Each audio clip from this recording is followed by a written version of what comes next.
Before we get started, just wanted to, say during this 5-game stretch, just can't say how much we appreciate the support from everybody. This is I guess our 5th straight game of over 100,000 in attendance, and we feel it, and it means a lot to us, and we certainly want to put on a good show for everybody, and then also all the people that make this work, to put on, a game. There's just so many people that have to do their parts, from ticketing to marketing to the operations to on the field to maintenance to facilities to the audio and video. I mean, there's just so many people, and certainly it all starts with our athletic director, Gene Smith. But just wanted to say thank you for that. It's been a good 5-week run here, and now we go on the road next week. But really want to say thank you to everybody involved. We'll open up the questions. Front row right. Tim May. On 3. Yeah, there we go. I got to ask, Ryan, 49-10 win, but most people, Twitter's abuzz about what happened between you and Greg Schiano there after Jesse Mirko took off on that punt. And sure. Just what's your take on that and what you guys say to each other at I figured midfield? that'd be your first question. Yeah. Well, yeah. I may not get another one. Nah. I was going to ask about Mayan Williams. No, they asked that too. Yeah, they came after the punt, and Jesse rolled out to the right. And nothing we had ever worked on. He just saw it and took it. He was just a football player, and then took that shot on the sideline, and things got heated. And just one coach defending their side, one coach defending theirs. No hard feelings at all. Told him that after the game, and have an unbelievable amount of respect for him. So that's all that was.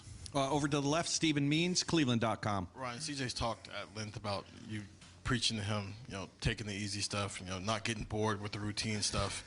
His interception today, is that why you preach that so much? Well, clear, it was, you could see they had a really good game plan coming in. They were going to, huddle, wait in the huddle, snap it at 10 seconds and try to eat as much clock off the game clock as possible and try to win the game of possession. And then on defense, you could see they were playing a lot of 2 high safeties really deep and forcing us to run the ball, which we ultimately had to do.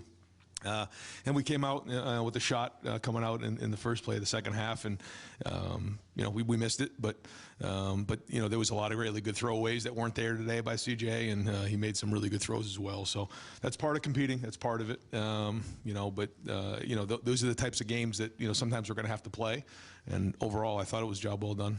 Over to the right, Nathan Baird, Cleveland.com. Can you just update the situation with Trevion? Was that related to what kept him out of the Toledo game a couple weeks ago, or I guess knocked him out of that game? And go ahead. Yeah, we certainly didn't expect that to happen going in, but then just struggled in warm-ups. So we were expecting him to play, practice this week, and so it showed up and kind of did linger from last week. But we were kind of surprised he wasn't able to make it, and so we had to go with Mayan. And I guess just the extension of that, seeing Mayan step up and be a bell cow, sort of, instead of just the role sharing he's been doing. Yeah, 23 carries, or 21 carries, 191 yards, 5 touchdowns, and the big one for 70 yards. It says a lot about the way he was running, especially in the red zone. I think our red zone numbers right now are really good, and it's a big part of it is the offensive line and the way we're running the football. But I just think overall the tight ends, the wide receivers, everybody's involved with this run game. But Mayan was running hard today and finished a bunch of runs in positive. He turns a 3-yard run into 5, keeps us on schedule, and and it was tough down there in the red zone. They kind of dug in a few times. We had to go for it on the 4th down, and but Mayan had a really good day for us. Over to the left, Dan Hope, 11 Warriors. Hey, Ryan, Tommy and Steele both had big games today. Just how much better are those guys playing than they were a year ago? What are the biggest ways in which you've seen those guys improve? Yeah, I think they're just playing faster. They're diagnosing plays faster. They understand how teams are trying to attack them. And I think I mentioned this before. I think it's twofold. One is a year under your belt of playing and figuring out how teams are attacking you and in-game adjustments and just seeing things over and over and over again. You think about some of the best linebackers that we've had here in the last few years. It's usually guys who have played and seen things. You can flash when you're athletic, but it's the diagnosing of plays and understand how teams are trying to really come after you. But then also I think they feel comfortable in the scheme. I think they really have a good relationship with Jim Knowles, who they meet with every day. He's their position coach, and so I think he gives them really good perspective on how he fits into the run, but also in the pass game, and that's huge. You can just see it. I think they're playing that way. You can just kind of feel it when you're on the sideline. I'm sure that, from your point of view, you see the same thing. Over to the right, Joey Kaufman, Columbus Dispatch. Ryan, just a couple other personnel matters. Tanner McAllister came out of the game in the second quarter. Just what's his status and as far as Cam Brown too?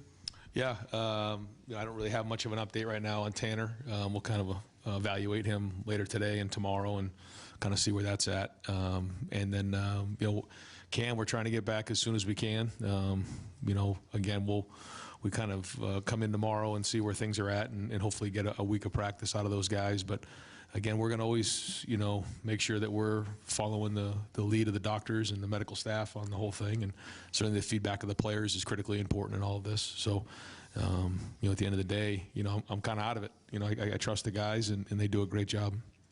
Second row left, Cameron Teague Robinson, The Athletic. Ryan, it seemed like that defensive front, the linebackers and the defensive line, really set the tone for you guys today, whether in the kind of swallowing things up in the run game, getting after Simon a little bit. Just kind of how important were they, how important were they today, and kind of set the tone for you guys? Yeah, I mean, it's anytime you're trying to stop the run and play great defense, you have to win the line of scrimmage, and that's a big part of it. And, you could see that they were disruptive just watching the play. You could see the line of scrimmage was getting moved back a bunch. But they did some good things too. But overall, I thought our guys had a good feel for it and a good edge. And so, now we got to keep building on it, go on the road next week. And but I think you're starting to see a rhythm with those guys up there in terms of rotation and the way that they're playing. It's starting to become a body of work, which is important. Over to the right, Bill Rabinowitz, Columbus Dispatch.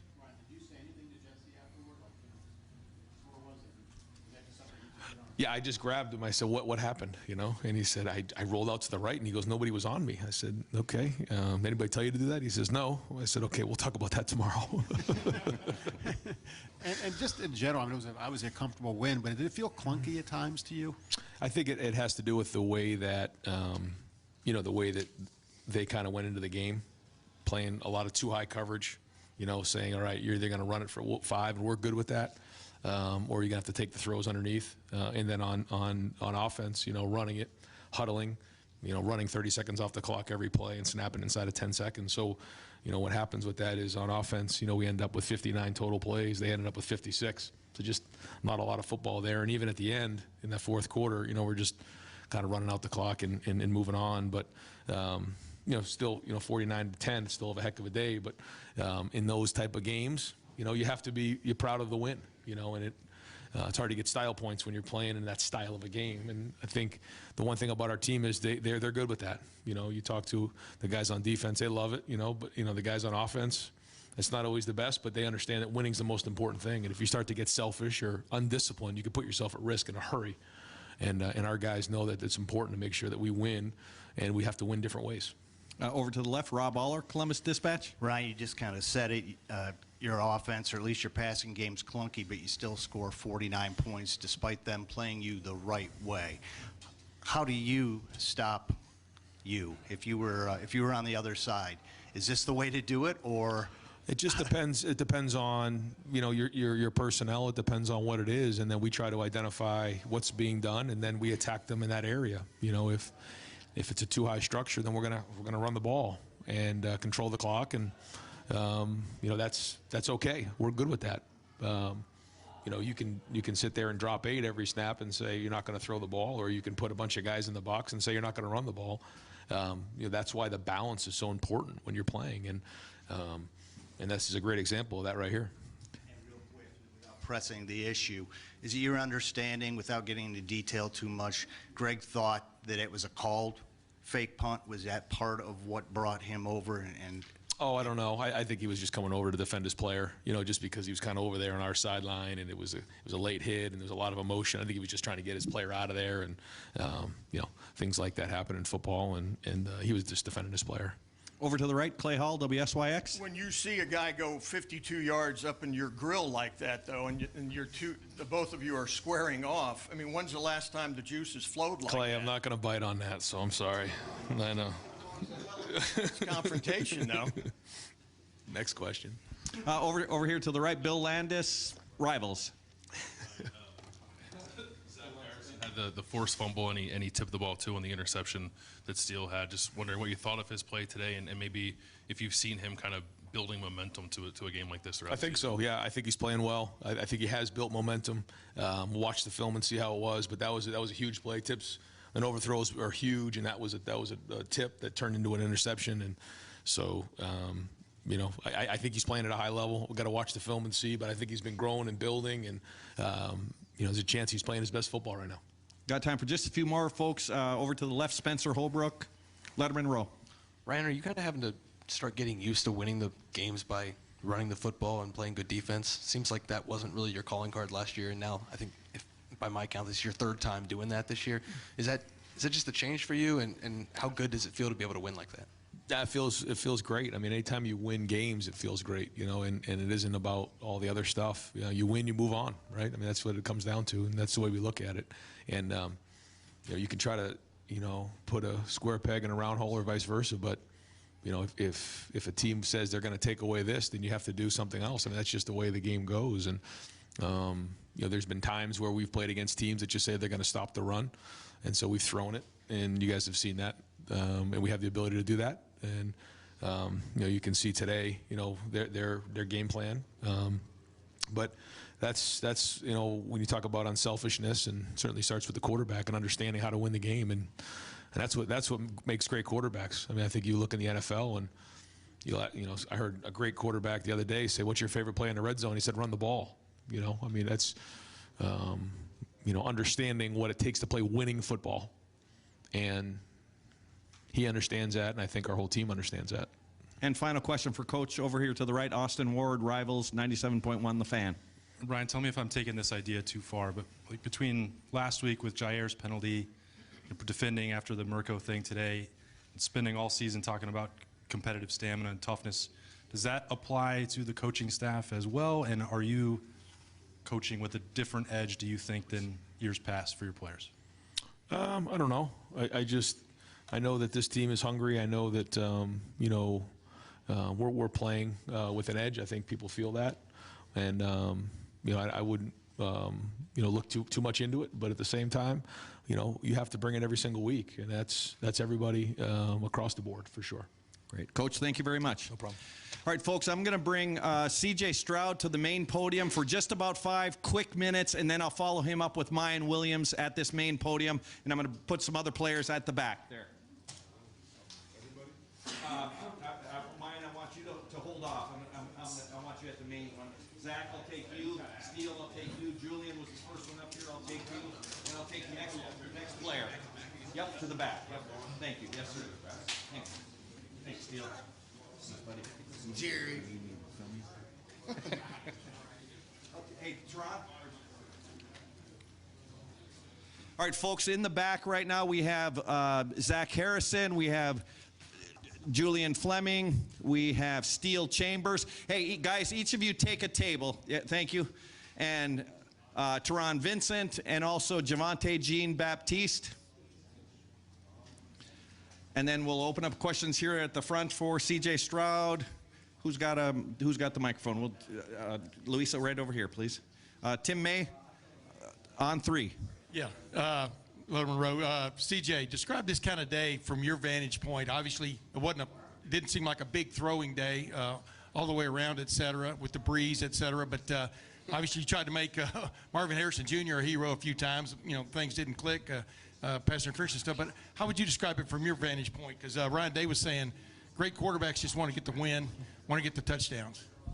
Yeah, first and foremost, I just want to give all glory and praise to God. Without him, I wouldn't be here. From my perspective, we won this year. I don't really care. I think their goal as a defense was not let our pass game win, and so we ran the ball. So, early in the season, I said I was cool with that. It's not just about me. It's about getting wins and about other people eating. So when it's time for me to shine and do my thing, I feel like we'll do that. But I think their main goal was just to stop us on the passing game. And, we still kind of had efficiency with that, but they were taking a lot of stuff away in too high coverage and things like that. But just got to be smart with the ball and the one play out of halftime. And then after that, I think, we had a good game. Was Mayan really feeling it today? What was you're around him a lot.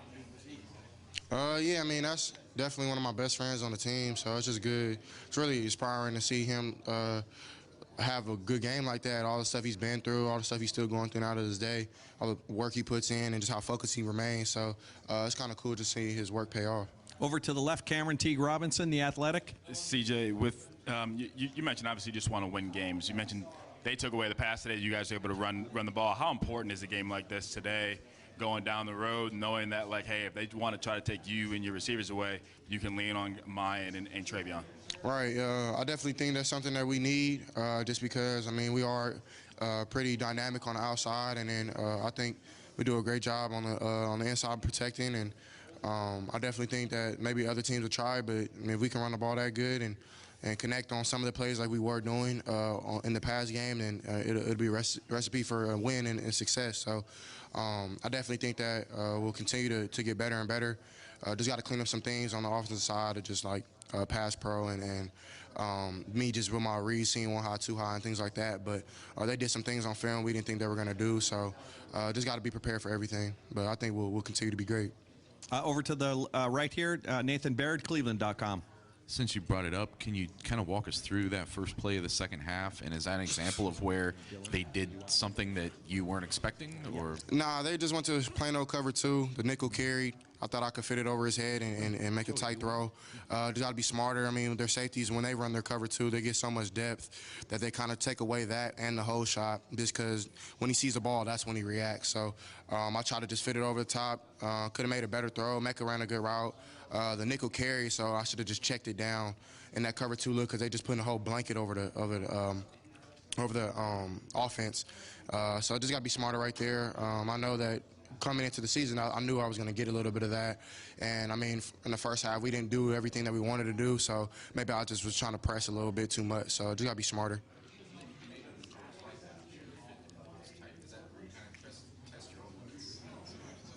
A little bit of both. I mean, I'm never going to put this team at risk, I feel, to try something that I don't think I can complete.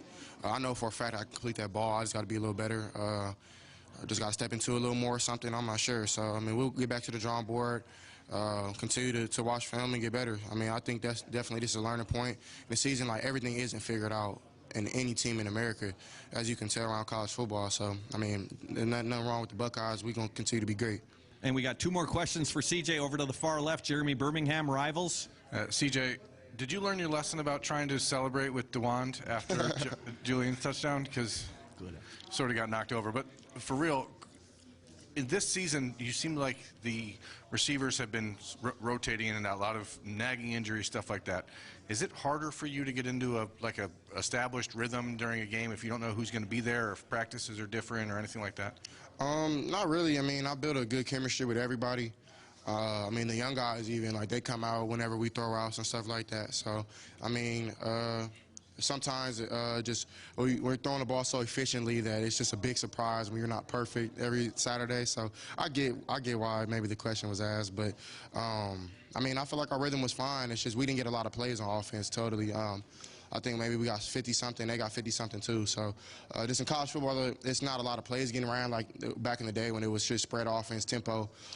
So now we just got to be smart with our drives, and we only didn't score on one drive. So if you look at that, that's a really efficient day. You know what I'm saying? So I definitely think I could have made that throw on that third down too. If I could have stepped into it just a tad bit more. But yeah, I definitely think that we'll continue to get better. I mean, that's at the end of the day. When you look at games like this, like, what can you learn from? You can always learn from something in the game.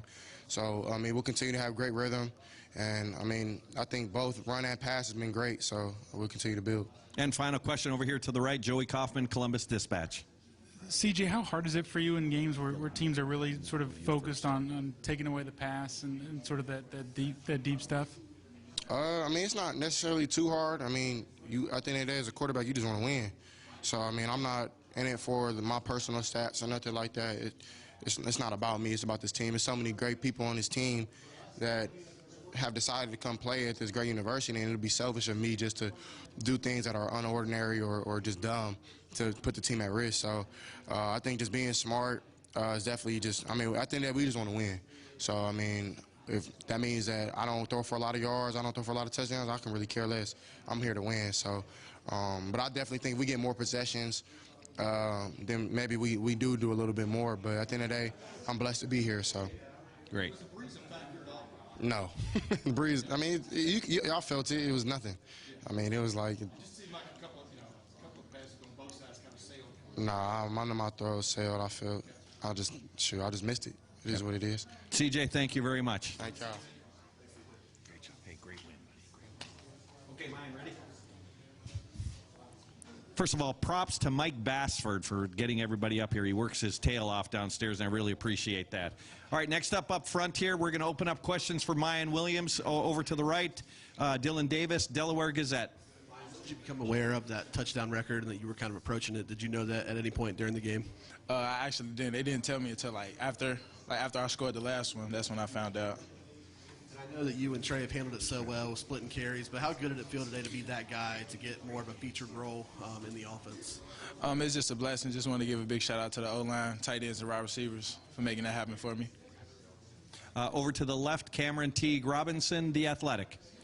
One, Mayan, when did you realize, did you find out Travion wasn't playing? And two, when you found out, or I guess not even that, when did you feel like you were getting into a groove? I mean, it seemed like you were running through people and by people all game. It was, what was it? I think during the first drive, after the first touchdown I had, I was like, okay, we got to get this ball rolling. And I just told the offense, we just got to keep going. I think it was right before the game. Yeah. Over here to the right, Bill Rabinowitz, Columbus Dispatch. When that happened, what, did you like a jolt of energy knowing it was going to be you? And also the guys that you tied, Pete Johnson and Keith Byers, are legendary players. What does it mean to you to be in their company? It wasn't like a joy of energy. I just told him, I looked him in his eyes, I told Trey, I got you today. And it's a blessing just to be just up there with them names. Those are legends here. So yeah, it's definitely a blessing. Over right next door, Tim May, on 3, the Tim May podcast. Yeah, there you go. Hey, what do you think about that, Mayan? Mayan, what's it like, the little handoff, all of a sudden you look up, just green in front of you. Take us through that play, because that really kind of put your day over the top.